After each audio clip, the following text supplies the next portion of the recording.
Okay, then the next question that we have, it is the mode of action of levothyroxine. Levothyroxine जो कि एक synthetic form है T4 की या टेट्राहाइड्रोथायरोनिन hormone की, विच इज़ द एक्टिव तो नहीं कहूँगी, लेकिन which is a thyroid hormone जो कि हम हाइपोथायराइडिज्म के पेशेंट्स में देते हैं। तो जो हम लीवोथायरोक्सिन दे रहे हैं या फिर सिंथेटिक फॉर्म दे रहे हैं T4 की, उसका मोड ऑफ एक्शन क्या है वो भी देख लेते हैं। So levothyroxine acts just like the thyroid hormones, जो नेचुरल थायराइड हार्मोन्स हैं वैसे एक्ट करती है। सो मोड ऑफ एक्शन यही है कि just like the thyroid hormones, और हम इसको यहाँ पे थायराइड हार्मोन ही रेफर करेंगे।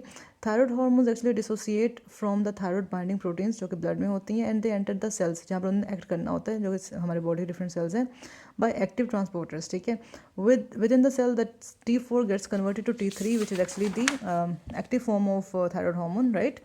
With the action of the enzyme 5-deiodinase, ठीक है। 5-deiodinase कन्वर्ट करता है T4 को into T3, and now this T3 अब इस सेल के अंदर कन्वर्जन है, साइटोप्लाज्म में कन्वर्जन होती है T4 की into T3, and then the T3 enters the nucleus and binds to specific T3 thyroid receptor protein, ठीक है। तो ये बात होगी। जो T3 रिसेप्टर प्रोटीन है न्यूक्लियस में, it exist in alpha and beta form, ये पता होना चाहिए। Activation of this nuclear receptors, ठीक है, it leads to the increased formation of RNA and subsequent protein synthesis. तो जो डिफरेंट प्रोटीन्स है बॉडी में, डिफरेंट टिश्यूज़ में, वो सिंथेसाइज होने लग जाएंगी, और बहुत इंपॉर्टेंट है प्रोटीन सोडियम पोटेशियम ATPase। जब ये एक्टिवेट होगी, जब ये ज़्यादा बनेगी, तो डेफिनेटली फिर वहाँ का मेटाबॉलिक रेट भी हाई हो जाएगा। तो that is how thyroid hormones produce their action in the peripheral tissues. इसको एक बस रिवाइज कर लेते हैं, ठीक है। हमने बोला that thyroid hormones dissociate from the thyroid binding proteins in the blood and they enter the cells by active transporters within the cell, right. T4 is then gets converted into T3 by the action of enzyme 5-deiodinase, and T3 enters the nucleus and binds to specific T3 thyroid receptor proteins, ठीक है। T3 receptor exists in alpha and beta form, ठीक है, and activation of the nuclear T3 receptor leads to the increased formation of RNA and subsequent protein synthesis like formation of sodium potassium ATPase।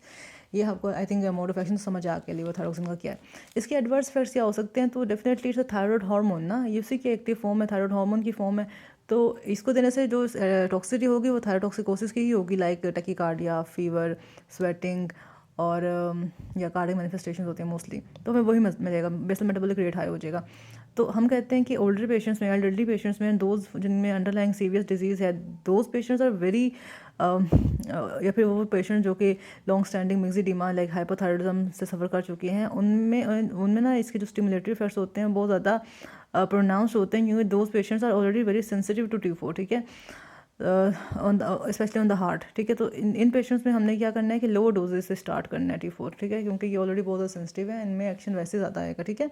तो toxicity of levothyroxine is that of thyrotoxicosis, जो हम देख चुके हैं। Older patients and those with severe disease and also older patients with severe disease and also those with long standing myxoedema, जिनमें बहुत time से hypothyroidism चल रहा था, उनको दवाई नहीं मिली, are highly sensitive to the stimulatory effects of levothyroxine on heart, and third, such patients should receive lower initial doses of T4। बस ये बात है, ठीक है, कि ओल्ड हार्ट पेशेंट्स में और जिनमें मिक्सिडीमा कोमा रह चुके हैं उनमें हमने इनिशियली लो डोज रखनी है, ठीक है, और टॉक्सिसिटी वही होगी तो थायरोटॉक्सिकोसिस ही होती है। बाकी मोड ऑफ एक्शन आप देख चुके हैं ऑलरेडी, तो आई होप इट्स इनफ।